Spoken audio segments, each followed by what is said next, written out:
Properties of numbers, property of numbers. तो पहला हमने आपको बताया योग का संवरक प्रगुण।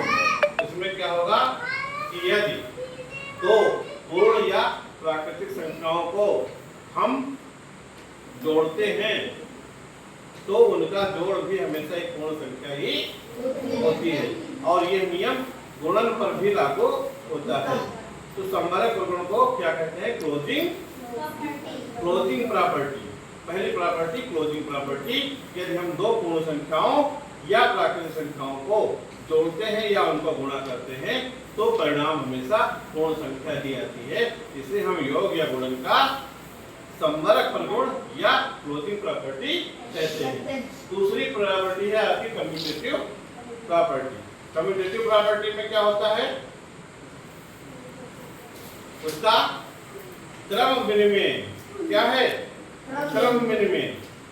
दो या तीन पूर्ण प्राकृतिक संख्या कोई भी हो, उनको अगर हम जोड़ते हैं या उनको गुणा करते हैं और बाद में उनका संख्या वही रहती है लेकिन उनका क्रम बदल देते हैं तो संख्या के परिणाम के मान पर कभी कोई अंतर नहीं आता है। जैसे 2 को 3 जोड़े, 3 में 4 जोड़े तो कितना आएगा? 9।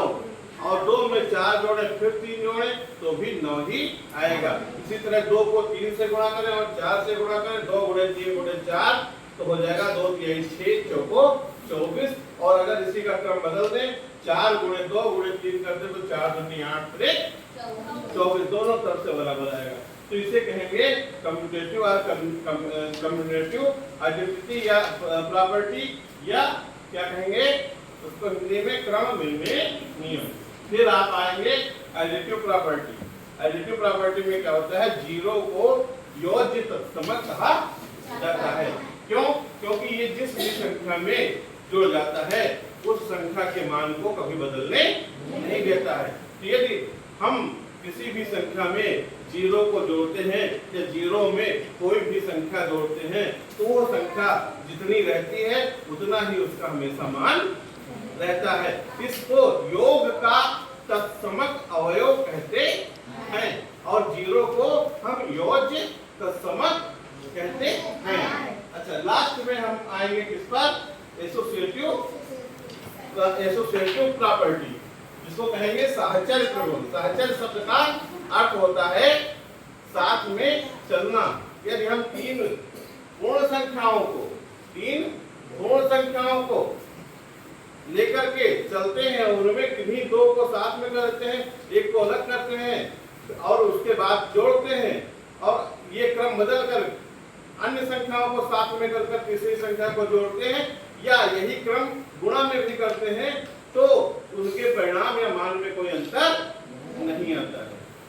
ठीक है, इसके लिए आपकी किताब में एक लाइन लिखी हुई है कि तीन पूर्ण संख्याओं को क्रम में जोड़ते समय किन्हीं दो पूर्ण संख्याओं का समूह पहले बना लेने से योगफल में अंतर नहीं पड़ता है। आप किन्हीं भी दो संख्याओं का समूह बना लेंगे, लेकिन उनके मान में अंतर नहीं आएगा। यहाँ देखिए, किन्हीं भी दो संख्याओं का समूह बना लेंगे, संख्याएं कुल कितनी है? 1 2 3। इनमें 2 3 का साथ कर दिया, लेकिन इसमें 3 5 का साथ कर दिया, इसमें 2 5 का साथ कर दिया, लेकिन सबका परिणाम 30 30 30 है। तो किन्हीं भी तीन संख्याओं को हम साथ में लें, उनमें से दो का समूह हम बना लें और उस समूह को बदलते रहे, फिर भी उनके मान कभी बदलते नहीं है। और ये क्रिया योग और गुणन दोनों पर लागू होती है। इस चीज को हम सभी संख्या रेखा पर भी सिद्ध कर सकते हैं। इस प्रकार 4 प्रगुण हमने पढ़े: संवरक प्रगुण, क्रम विनिमय प्रगुण, तत्समक अवयव और साहचर्य प्रगुण। 4 प्रगुण हमने पढ़े। 4 प्रगुण में योग और गुणन पर सभी लागू होते हैं, तत्समक को छोड़कर बाकी सभी योग और उस पर लागू होते हैं। ये घटाव और भाग पर क्यों नहीं लागू होते हैं? जैसे पहला आपका क्या है? संवरक है। हो गया, क्या हुआ?